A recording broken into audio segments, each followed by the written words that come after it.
The security checkpoint at Meridian 7 Station was busy that morning. Hundreds of aliens moved through the scanners, showing their identification cards and diplomatic papers. Guards watched everything with careful eyes. This was normal.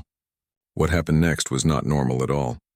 Taemin Kim walked toward the checkpoint with a smile on his face. He was a human ambassador, wearing a simple dark suit. His black hair was slightly messy, but that was not what made everyone stop and stare. On his shoulders sat two small creatures with silver fur and bright blue eyes. They had sharp claws that dug gently into his jacket. Their teeth looked like small crystals when they yawned. The guard at the scanner froze. His four eyes went wide. He was a Thracian, an insect-like species with green armor-plated skin. His name was Volmaran, and he had worked security for 12 years. He had never seen anything like this. "Stop right there," Volmaran said. His voice came out as a clicking sound, translated by a small device on his chest. "Do not move, human." Taemin stopped walking. The two creatures on his shoulders made soft chirping sounds. One of them batted playfully at his ear. Taemin reached up and gently moved its paw away. "Good morning," Taemin said calmly. "I'm here for the Diplomatic Council meeting at 1000 hours. Other guards rushed forward. They pointed their weapons at Taemin. Behind him, aliens in the line started screaming. A Felixian diplomat who looked like a large cat hissed and ran. A group of traders knocked over their luggage as they fled. "Those are Vrakesh cubs," Volmaran said. His clicking grew faster, which meant he was scared. "You have Vrakesh on your body. How are you still alive?" Taemin looked confused for a moment. Then he glanced at the two cubs on his shoulders. "Oh, you mean Chir and Tika? They're with me. They're perfectly safe." "Safe?" Volmaran's antennae twitched wildly. "Vrakesh are apex predators from a death world. They kill their own parents when they grow up. They have eaten whole security teams. You should be dead right now." One of the cubs, the slightly smaller one with a white patch on her chest, made a squeaking sound. She rubbed her face against Taemin's cheek. The human smiled and scratched behind her ear. "Tika is just sleepy," Taemin explained. "We had a long trip from the human embassy. Sure wanted to play all night." The other cub, slightly bigger with darker fur, chirped and climbed onto Taemin's head. "Careful, buddy. You're getting heavy." Volmaran did not lower his weapon. "Present your credentials now." Taemin slowly reached into his jacket pocket. Every guard tensed. He pulled out a datapad and held it forward. Volmaran snatched it with one of his forearms. His eyes scanned the screen quickly. "This says they are cultural exchange participants?" Volmaran sounded like he could not believe what he was reading. "The cubs are listed as diplomatic guests under human protection." "This must be a mistake." "No mistake," Taemin said. "I filled out all the forms myself. Took me 3 weeks to get the approvals. But how did you even get these cubs? The Vrakesh Collective guards their young with deadly force. They do not give them to other species, especially not to prey species." Taemin's smile faded a little. His eyes looked sad for a moment. "I found them 6 months ago on Station Orbital 12. Their mother was dead. Poachers had killed her for her fur. These two were hiding in a cargo container, starving. They were so small then. Could fit in my hands, so you took them?" Volmaran was shocked. Any sane being would have called Vrakesh authorities and run away. "Vrakesh cubs bite. They are dangerous even when young." "They were babies," Taemin said simply. "They were scared and alone. Their mother was dead. I couldn't just leave them." Volmaran made a sound like grinding metal. It was a Thracian laugh, but not a kind one. "You humans. Your pack-bonding instinct is a mental illness. You try to adopt everything. I have read reports about humans keeping venomous creatures as pets. Creatures that could kill you. It is insane." Chir made a hissing sound at Volmaran. The guard stepped back quickly. But Taemin just tapped the cub's nose gently. "No hissing," he said in a soft voice. "He's just doing his job." "Be nice." The cub stopped hissing. He licked Taemin's finger instead. Volmaran stared. He had seen many strange things in his years as security chief. But never this. Never a human treating apex predators like children. "You are cleared to enter," Volmaran said slowly. "But I am filing a full report. The council will hear about this." "I expect they will," Taemin said. He walked through the scanner. The machine beeped. It showed 2 Vrakesh life signs on his shoulders. Taemin gave a small wave to the guards and walked down the corridor. Behind him, chaos continued. Aliens refused to walk through the checkpoint. They demanded a different entrance. They did not want to be anywhere near Vrakesh cubs. Volmaran called for backup. He also called his supervisor. This was above his pay grade. Taman walked through the white corridors of Meridian 7. The station was huge, bigger than most cities. It floated in space between 3 different star systems. Diplomats from hundreds of worlds came here to talk and trade. The walls were made of metal that changed color based on the air temperature. Right now they were a calm blue. Other beings in the hallway saw Taman coming. They pressed themselves against the walls. A Draken diplomat, who was 3 meters tall with red scales, actually climbed onto a bench to get away. His eyes never left the cubs.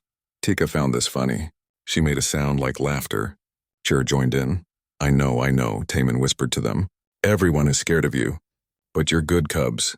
They'll see that eventually. He reached the human embassy section. The door scanned his face and opened. Inside, a woman was waiting. She looked angry. Ambassador Unipark was the director of the Human Diplomatic Corps on Meridian 7. She was in her 50s with gray-streaked hair pulled back tight. She wore a formal uniform with medals on the chest. Her arms were crossed. Taman, she said. Her voice was cold. My office now. Taman followed her into a small room. The door closed behind them. Yuna sat behind her desk.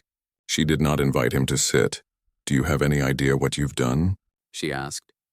The Vrakesh Collective sent a message this morning. They are furious. They say you stole their cubs. They want them back immediately. I didn't steal them, Taman said. I saved them. That's not how they see it. They say humans have no right to touch Vrakesh young. They say we are prey animals who don't understand predator nature. They're threatening to break off all diplomatic relations with humanity. Tika climbed down from Taman's shoulder. She walked across the desk and sniffed Yuna's hand. The older woman pulled her hand back quickly. They won't hurt you. Taman said quietly, that's not the point. The point is that you've created an interstellar incident. The Council wants you to appear before them tomorrow. They're considering sanctions against Earth, all because you couldn't resist your human urge to adopt dangerous animals. Taman was quiet for a long moment. Chur nuzzled against his neck. The human's hand came up automatically to pet the cub's head.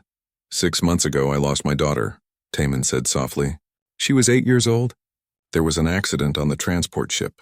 I couldn't save her. When I found these cubs, scared and alone and hungry, I saw her. I saw every child who needed help. I couldn't walk away. I won't apologize for that. Yuna's expression softened a little. I know about your daughter. I'm sorry. But personal grief cannot guide diplomatic policy. If the Vrakesh demand these cubs back, we may have to comply. Over my dead body, Taman said. There was steel in his voice now. It might come to that, Yuna said. Vrakesh don't negotiate. They demand. And if we refuse, things could get very bad for humanity. Outside the window, stars shined in the blackness of space. Somewhere out there, the Vrakesh homeworld was probably preparing its response. Somewhere out there, the galaxy was watching to see what the humans would do next. Tika climbed back onto Taman's shoulder. She curled up against his neck and closed her eyes. She trusted him completely. That trust might start a war. The Vrakesh delegation arrived 3 days later. The entire station felt it. Aliens stayed in their quarters. The corridors emptied. Even the bravest warriors found reasons to be somewhere else. Taman stood in his apartment looking out the window. He could see the Vrakesh ship docking at the military port. It was black and covered in sharp angles. It looked like a predator even as a ship. Cheer and Tika played on his bed, wrestling with each other. They had no idea what was coming. They're here, said a voice behind him. Jiho Kwan stood in the doorway. He was a human military attaché, assigned to protect diplomats. He was young, maybe 30, with short black hair and suspicious eyes. He carried a weapon on his hip. The elder himself came. That's not good. I know, Taman said quietly. You should send the cubs away. Hide them on Earth. We can claim you already returned them. I won't lie, and I won't abandon them. Jiho shook his head. Your compassion is going to get you killed. Get all of us killed, maybe. Before Taman could answer, his door chimed. The screen next to it showed who was waiting outside. Jiho's hand went to his weapon. On the screen stood a massive shape. It was easily 3 meters tall. Silver fur covered a body made of pure muscle. The face had 6 eyes arranged in 2 rows. The mouth had too many teeth. That's him, Jiho whispered. Kravesh the Elder, leader of the Vrakesh Collective Military Forces. He's killed more beings than most plagues. Then we should let him in, Taman said. He pressed the button. The door slid open. Kravesh the Elder had to duck to enter. His shoulders barely fit through the doorway. He wore armor made from black metal. Scars covered his exposed fur. A translation device hung around his thick neck. His 6 eyes focused on Taman. The room suddenly felt very small. Jiho had his weapon halfway drawn. Kravesh looked at him. Just looked. Jiho's hand stopped moving. Leave us, Kravesh's voice was like grinding rocks. The translator made it sound almost normal, but the threat was clear. I'm not leaving Ambassador Kim alone with you, Jiho said. His voice shook a little, but he stood firm. Jiho, it's okay, Taman said. Wait outside. Sir, that's against every protocol. Wait outside, please. Jiho looked between them. Finally, he backed toward the door. I'll be right here. You make one wrong move, he said to Kravesh, and this whole section locks down. The door closed. Taman and Kravesh stood facing each other. The silence stretched. Then a small sound broke it. Chirr chirped from the bed. Both cubs had stopped playing.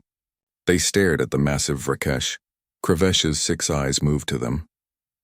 His entire body went still. The cubs jumped off the bed. They walked slowly toward the Elder. Taman's heart pounded. This was it. Kravesh would take them and leave, or worse. But the cubs did something strange. They sniffed Kravesh's feet. They made questioning sounds. Then Chirr chirped loudly and ran back to Taman. He climbed up the human's leg, using his claws carefully, and settled on his shoulder. Tika followed. Both cubs looked at Kravesh from their position on the human's body. Kravesh made a sound deep in his chest. The translator didn't pick it up. His 6 eyes blinked in a pattern Taman didn't understand. Impossible, Kravesh said finally. They recognize me as Vrakesh. They smell their own kind. But they return to you. They choose you over me. They're comfortable with me, Taman said carefully. I've cared for them for 6 months. Cubs do not become comfortable. Cubs are violent. They bite, they fight. They kill each other for dominance. This is our nature. This is how we survive. Maybe that's not nature. Maybe that's just how you've been raising them. Kravesh's growl filled the room. Taman forced himself not to step back. But Chirr hissed at the Elder and Tika made a warning sound. They were defending Taman. The growl stopped. Kravesh stared at the cubs. They protect you. A prey species. This is wrong. This breaks every law of nature I know. Is it wrong if they're happy? Taman asked. Look at them. Really look. Are they scared? Are they angry? Or are they just content? Kravesh was silent for a long time. He moved closer. Taman wanted to run but held still. The Elder leaned down. His massive head came close to the cubs. He sniffed them. They sniffed him back. Tika reached out one small paw and touched his nose. Kravesh froze. She would never do this with our handlers, Kravesh said softly. Our young do not touch, they bite. Always bite because they're scared, Taman said. Because they're taught that everything is a threat. I didn't teach them that. I taught them they're safe. That they're loved. Love. Kravesh said the word like it was foreign. We do not have this word in our language. The translator gives me the human term, but I do not understand it. Love is when you care about someone more than yourself. When their happiness matters more than your own safety. When you would die to protect them. Kravesh looked at Taman. You would die for these cubs? Yes, why? They are not your species. They will grow large, dangerous. One day they might kill you. This is what Vrakesh do. Maybe. But maybe they won't. Maybe if they're raised with kindness instead of violence, they'll be different. Better. You risk your life on maybe? Taman smiled a little. I'm human. We're good at that. Kravesh made that sound again, deep in his chest. This time the translator caught it. Amusement, strange. I have not felt amusement in many cycles. He straightened up. His huge form towered over Taman. I came here to take the cubs. To punish you for touching our young. The collective demands it. But I see something here I do not understand. I must think. Take your time, Taman said. But while you think, maybe spend time with them. See how they are. See how they could be. You invite me to observe? You are not afraid I will simply take them? If you wanted to take them, you would have already. You're here because you're curious. You saw something on the security footage that confused you. You want to understand it. Kravesh's 6 eyes blinked again. You read me well, human. Perhaps too well. Yes, I saw the footage of you at the checkpoint. I saw cubs that did not attack. Cubs that showed affection. This does not happen. I needed to see it myself. So stay, watch, learn. Over the next hours, Kravesh sat in Taman's quarters. The massive predator looked ridiculous on the human-sized furniture. But he watched everything. He watched Taman feed the cubs. He watched them play. He watched Taman teach them what gentle meant when Cheer bit too hard during play. He watched Tika bring Taman a stolen datapad as a gift, and how the human praised her but explained why stealing was wrong. Another human arrived in the afternoon. Dr. Hana Song was a xenopsychologist. She studied alien minds and behaviors. She was small, barely reaching Taman's shoulder with bright eyes behind glasses. She carried a bag full of equipment. Ambassador, she said, then saw Kravesh and stopped. Oh, I didn't know we had company. Dr. Song, this is Kravesh the Elder. He's observing how I care for the cubs. Hana recovered quickly. She bowed slightly. An honor. I've wanted to meet Vrakesh for years. Your species fascinates me. Why? Kravesh asked. Because you're an evolutionary impossibility, Hana said excitedly. She pulled out her datapad. Apex predators usually don't develop advanced civilization. They don't cooperate well. But you did. You built ships and societies. I want to know how. Through strength, Kravesh said. The strong survive. The weak die, simple, but costly, Hana said. She pulled up charts and data. According to the information I've gathered, your species loses 40% of cubs before adulthood. Most die in dominance fights with siblings or parents. That's an enormous waste of potential. Kravesh's growl returned. You judge us? No, I'm a scientist. I observe. But I've been studying Cheer and Tika. Their aggression markers are minimal. Their stress hormones are low. Their social bonding indicators are high. They're developing differently than Vrakesh cubs raised traditionally.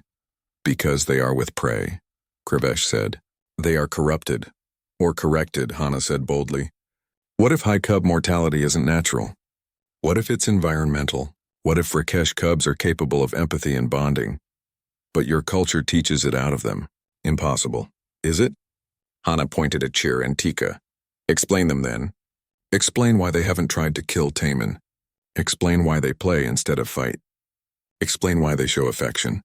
Kravesh had no answer. He watched Tika curl up in Taman's lap for a nap. The human stroked her fur gently. She purred. Vrakesh were not supposed to purr. I must report to the collective, Kravesh said finally. But I will not demand the cubs back, not yet. I need more time to understand this. Thank you, Taman said.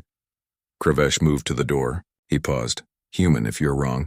If they become violent, I will return, and I will end this myself. Understand?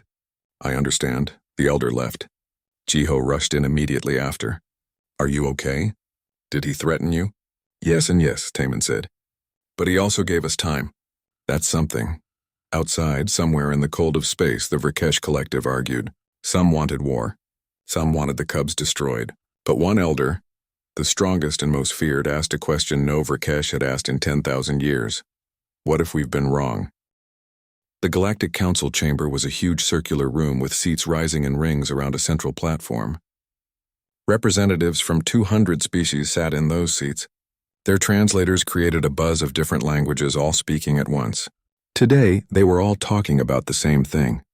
The human and his predator cubs, Taman, stood on the central platform. Cheer and Tika sat on his shoulders, as always. The cubs were bigger now, almost the size of large dogs, but they still preferred to be near their human. Taman wore his formal ambassador uniform. He stood straight and calm, even though hundreds of eyes watched him. Una Park sat in the human delegation section. Jiho Kwan stood at the back, his hand near his weapon. Dr. Hana Song sat with her data pads ready to present research. Kravesh the Elder occupied a special seat reserved for the Vrakesh. He had requested to be present. No one knew whose side he was on. The council arbiter called for order. Arbiter Quellen was a crystalline being from a neutral world. Its body looked like colored glass shifting between blue and green. It had no mouth, speaking directly through technology implanted in its form. This council meets to decide the fate of 2 Vrakesh cubs currently in human care, Quellen announced. The Vrakesh collective has demanded their return. The Human Diplomatic Corps has refused. We must determine who is correct. A Draken representative stood.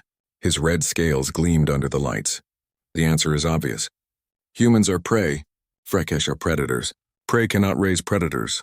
It violates nature. The cubs should be returned immediately. Murmurs of agreement spread through the chamber. Taman raised his hand. May I speak? You may, Quellen said. With respect, Counselor, humans are not pure prey. We are omnivores. More importantly, we have 10,000 years of experience living with predators. We turned wolves into dogs. We live with cats. We've partnered with dozens of Earth predators. Earth predators, said a Felixian ambassador named Subin Choi. She was feline in appearance with golden fur and green eyes. Not Vrakesh. We Felixians are predators. We know our own kind. Vrakesh are on another level. They are apex predators. You cannot compare them to Earth animals, and can't I? Taman gestured to the cubs on his shoulders. Look at them. Are they attacking me? Are they violent? They are young, Subin said. When they mature, they will kill you. This is Vrakesh nature. Maybe we should test that, said a new voice. Everyone turned. Kravesh the Elder had stood. His massive form dominated his section. I propose a demonstration. Let other species show how they handle predator young. Then let the human show his way. Let the council judge which is better. Quellen's crystalline form flickered. An unusual proposal, but fair. Does the council agree? The vote was quick. Most were curious. They wanted to see humans fail. They wanted proof that their way was right. The demonstration was scheduled for the next day. The location was a biodome park on the station. It was a large open space with grass and trees, designed to give aliens a taste of nature. Security surrounded the area. Medical teams waited nearby. Subin Choi went first. They brought in a young thornback, a predator species from her home region. It was the size of a large cat with sharp quills on its back. Subin approached it with confidence. She used dominance posturing, making herself large. When the thornback growled, she growled back louder. When it tried to bite, she pushed its head down firmly. The creature submitted after a few minutes. It sat quietly, but its eyes showed fear. Its body was tense. This is how predators are controlled, Subin announced. Through strength and dominance. The predator must know you are stronger. This is nature. The council nodded approvingly.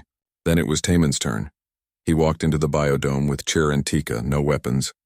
No armor. Just a human in simple clothes with 2 growing Vrakesh cubs. He sat down in the grass. The cubs immediately climbed off his shoulders and started exploring. What is he doing? Someone asked. Taman pulled a ball from his pocket. He threw it. Chir's predator instincts kicked in. He chased the ball, pounced on it, then brought it back to Taman. The human praised him and threw it again. He's playing with them, Dr. Hanasong explained from the observation area. Play is how humans teach. Not through fear. Through joy. Tika found a piece of fruit growing on a bush. She bit it and the juice squirted in her face. She sneezed. Taman laughed. The sound made Tika look at him. She brought him the fruit. He pretended to eat it and praised her. She chirped happily. Then something unexpected happened. Sure play attacked Tika, but he bit too hard. She yelped. Immediately, Taman made a hurt sound. Ow, too rough, he said gently. Chir stopped. He looked confused. Taman held out his hand. Gentle, he said. Like this. He touched Tika softly. Chir tried again, this time barely touching. Good boy, Taman praised. The council chamber was silent. They had never seen anything like this. He's teaching empathy, Hana said. He's teaching them that their actions affect others, that they can choose to be gentle. No other species does this with predators. A Threesian counselor clicked in disbelief. This is temporary. Young cubs can be fooled. When they grow, instinct will dominate. Daehyun Lee stepped forward. He was a human behavioral trainer, former military. He was built like a fighter with scars on his hands. I've worked with predators my whole life, he said. On Earth, we learned something important. You don't break predators. You don't dominate them. You invite them to join your pack. You teach them they're safe with you. That creates loyalty stronger than any dominance. Foolish human philosophy, said a reptilian counselor named Thex. Predators respect only strength. Then explain this, Hana said. She showed a video on the main screen. It was footage from Taman's quarters. It showed Tika bringing Taman a stolen datapad, placing it at his feet like a gift. This is gifting behavior. She hunted for him. She brought him prey. That's pack behavior. That's family. Corrupted behavior, Thex insisted. Kravesh the Elder stood again. Everyone went quiet. I have seen these cubs every day for a week. I have watched the human with them. I do not understand it, but I cannot deny what I see. These cubs show behaviors we thought impossible for Vrakesh young. Because they are raised wrong, said a Vrakesh counselor in the delegation. He was smaller than Krevesh, but clearly important. They are raised as prey. They will grow weak, or they will grow strong in a different way, Krevesh said. His 6 eyes focused on the screen showing Taman playing with the cubs. My people lose 4 in 10 cubs to violence. We accept this as nature. But what if it is not nature? What if it is our failure? Gasps spread through the chamber. A Vrakesh elder questioning their own culture?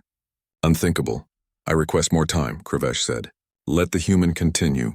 Let us watch. If the cubs become violent, we take them back. If they do not, perhaps we learn something. How much time? Quellen asked. 6 months. If after 6 months the cubs show aggression, the experiment ends. The council debated for hours. Some wanted to end it immediately. Some were curious. Finally, they voted. The result was close, but in favor of continuing. Taman could keep the cubs, but only for 6 more months. Any sign of dangerous behavior and they would be taken. More than that, humanity itself was being judged. If this failed, humans would lose credibility in all diplomatic matters. After the session, Taman sat alone in the biodome. The cubs played nearby, chasing insects in the grass. Unipark found him there. You won, she said. But barely. And now we have 6 months to prove this works. It will work, Taman said. You can't know that. They're predators. Instinct might win. Humans are predators too in our way. But we learned to choose. We learned empathy and cooperation. If we could, why can't they? Una sat next to him. You know what happens if you're wrong? It's not just your career. It's Earth's reputation. Some species already think we're too emotional, too soft. This confirms it. And if I'm right, if this works, then maybe you change the galaxy. Maybe you show that compassion isn't weakness. Maybe predators and prey can actually live together. Cheer and Tika ran over. They were tired from playing. They climbed onto Taman, Cheer on his shoulders and Tika in his lap. Within minutes, both were asleep. Their breathing was soft and steady. They felt safe. They trust you completely, Una said softly. I know. That's what scares me. What if I fail them? You won't. You humans never do, not when someone needs you. It's your greatest strength and your biggest weakness. Above them, the biodome's ceiling showed artificial stars. Real stars shined beyond the station. On different worlds, different species watched and waited. Some hoped the human would fail. Some hoped he would succeed. All knew that what happened in the next 6 months would change something. They just didn't know what yet. Taman looked down at the sleeping cubs. Such fierce creatures, such dangerous predators sleeping like babies. He thought about his daughter, about how she used to fall asleep just like this. About second chances and impossible bonds. I won't let you down, he whispered. He didn't know if he was talking to the cubs, to his lost daughter, or to the galaxy watching him. Maybe he was talking to all of them. 3 months passed quickly on Meridian 7. Chir and Tika grew bigger every week. They were now the size of large wolves. Their claws could tear through metal. Their teeth could crush bone. They were becoming what Vrakesh were meant to be. Deadly, but something was different. Taman walked through the station market with both cubs beside him. Not on his shoulders anymore, they were too big for that. But they stayed close, one on each side. Other species still avoided them, but not with the same panic as before. They had seen the cubs around. They had seen them behave. Ambassador Kim, a small alien called out. It was a Pixian, barely knee-high with blue skin. It ran a fruit stand. I saved the red fruits you like. For Tika, yes. Tika's ears perked up. She loved red fruits. But she waited, looking at Taman. He nodded. Only then did she approach the stand. The Pixian handed her the fruit. Tika took it gently, careful not to scratch with her claws. She made a happy chirping sound. She's getting so big, the Pixian said, but still so polite. We're working on manners, Taman said. He paid for the fruit. They continued through the market. Cheer stopped at a toy vendor. He stared at a mechanical bird that flapped its wings. Taman bought it for him. The young Vrakesh carried it carefully in his mouth like it was precious. Back at the embassy, Jiho-Kwan was waiting. He looked worried. We have a problem, Jiho said. Intelligence picked up chatter. There's a Vrakesh extremist group that doesn't like what you're doing. They call the cubs corrupted. They want to fix that. Fix how? Taman asked. By taking them back. By force if necessary. They think Kravish has gone soft. They think the cubs need to be raised properly through violence and dominance. Taman felt cold. When? We don't know, but soon. We're increasing security around your quarters. That night, Taman couldn't sleep. He watched Cheer and Tika sleeping on their large cushions. They looked peaceful. Innocent, even though they were predators. He thought about the extremists. About what they might do. His door chimed. It was late, past midnight station time. Taman checked the screen. Kravesh the Elder stood outside. It's okay, Taman told the security guard through the comm. Let him in. Kravesh entered quietly, which was strange for something his size. His 6 eyes looked tired. You know about the extremists, Kravesh said. It wasn't a question. Yes, Jiho told me. They are coming, tonight. I learned this an hour ago. I came to warn you. How many? 4, led by Vesh, a warrior from my own unit. He believes I have betrayed our species. He believes the cubs must be cleansed of your influence. Cleansed? Taman felt sick. You mean killed? Perhaps. Or taken and raised through our old ways. Violence, pain, making them hard. Kravesh looked at the sleeping cubs. I was raised that way. I killed my first sibling when I was their age. This was normal. This was strength. And now? Now I wonder if strength is the only thing that matters. These cubs are strong. But they are also something else. Something we lost. Before Taman could respond, the lights went out. Emergency lighting kicked in, bathing everything in red. Alarms started blaring. They're here, Kravesh growled. The door exploded inward. 4 Vrakesh warriors rushed in. They were slightly smaller than Kravesh, but still massive. They wore black armor and carried weapons. Their eyes glowed in the red light. Cheer and Tika woke instantly. They jumped to their feet, positioning themselves between Taman and the intruders. Both cubs were growling, a sound deep and threatening. This was the first time Taman had heard them make that sound. Stand aside, younglings, the lead warrior said. He was Vesh. Scars covered his face. We are here to save you from the prey creature. Cheer's growl got louder. Tika's fur stood up, making her look bigger. Neither moved. They don't understand, Vesh said. They have been brainwashed. Kill the human. Take the cubs. The warriors moved forward. Taman backed up but had nowhere to go. Then Kravesh stepped between them. You will have to go through me, Kravesh said. Then we will, Elder. You have become weak. Corrupted by prey thinking. The fight was brief and brutal. Kravesh was strong but outnumbered. One warrior got past him. He raised his blade, aimed at Taman. Time seemed to slow. Cheer moved like lightning. The young Vrakesh slammed into the warrior, jaws snapping. But he didn't go for the kill. He grabbed the warrior's weapon arm and pulled, disarming him. Tika joined, both cubs working together to push the warrior back. They fight but don't kill, Kravesh observed, even while fighting 2 others. They defend but don't destroy, Vesh snarled. Unnatural. He lunged at Taman with his blade. Taman tried to dodge. The blade caught his shoulder, cutting deep. He fell. Blood spread across his shirt. The pain was sharp and immediate. Something changed in Cheer. His growl became a roar. He went at Vesh with fury that Taman had never seen. But even in his rage, Cheer pulled his strikes. He was angry, but he didn't kill. He drove Vesh back until the warrior hit the wall. Tika stood over Taman, protective. She was shaking but held her ground. Station security burst in. Jiho Kwan led them, his weapon drawn. The fight ended quickly after that. The extremist warriors were captured. Medical teams rushed in for Taman. Dr. Minho Jiang worked on Taman's shoulder. The cut was deep but not fatal. You're lucky, Minho said. Few centimeters lower and he would have hit an artery. Taman wasn't paying attention to the doctor. He was watching Cheer. The young Vrakesh was pacing, agitated. His eyes kept darting to Taman's blood on the floor. Tika sat pressed against Taman's leg, whimpering softly. Hey, Taman said softly to Cheer. Come here. Cheer approached slowly. His head was low. He looked ashamed. You were so brave, Taman said. He reached out with his good arm and touched Cheer's head. You protected me. Both of you did. I'm so proud. Cheer made a sound that was almost like crying. He pressed his face against Taman's hand. Tika joined them, both cubs trying to be close without hurting their injured human. Kravesh watched this.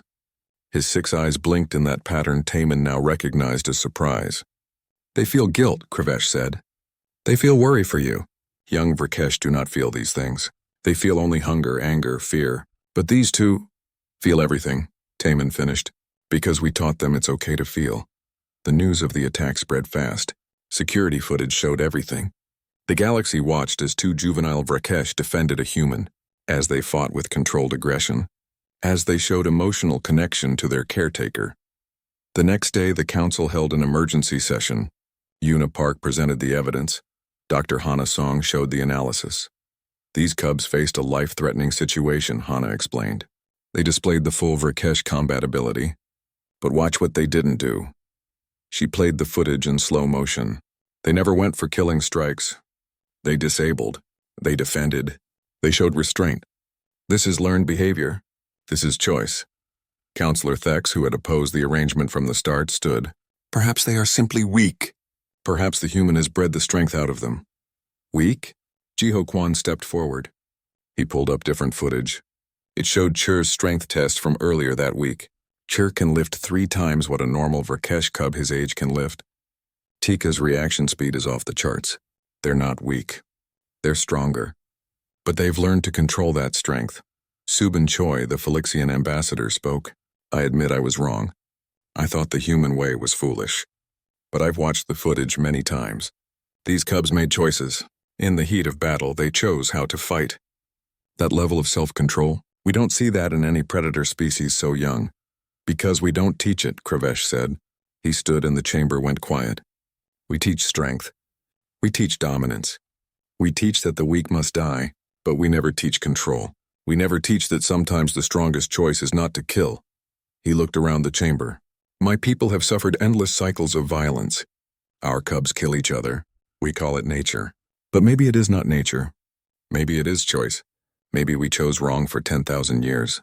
And maybe this human showed us a different way. A Vrakesh counselor in his delegation stood. You speak heresy, Elder. I speak truth, Kravesh shot back. I watched those cubs tonight. I saw the fire in their eyes, the predator instinct in full force. But I also saw them think, saw them decide. They could have killed. They chose not to. When did any Vrakesh younglings show such wisdom? The debate raged for hours. Finally, Arbiter Quellen called for order. The original agreement was 6 months. 3 have passed. The cubs have shown remarkable development, but also drew violence to the station. The question before us, do we continue or end this now? The vote took forever. Taman sat in the observation section, his arm in a sling. Chir and Tika sat at his feet, quiet and worried. They didn't understand the words, but they understood the tension. Finally, the results appeared on the screen. By a narrow margin, the arrangement could continue, but with new conditions. Stricter oversight, monthly evaluations. Any sign of danger and the cubs would be removed immediately. Thank you, Taman whispered. He looked down at Chir and Tika. They looked up at him with absolute trust. 3 more months. 3 months to prove that compassion could tame even the fiercest predator. 3 months to show the galaxy a different way. Taman just hoped it was enough time.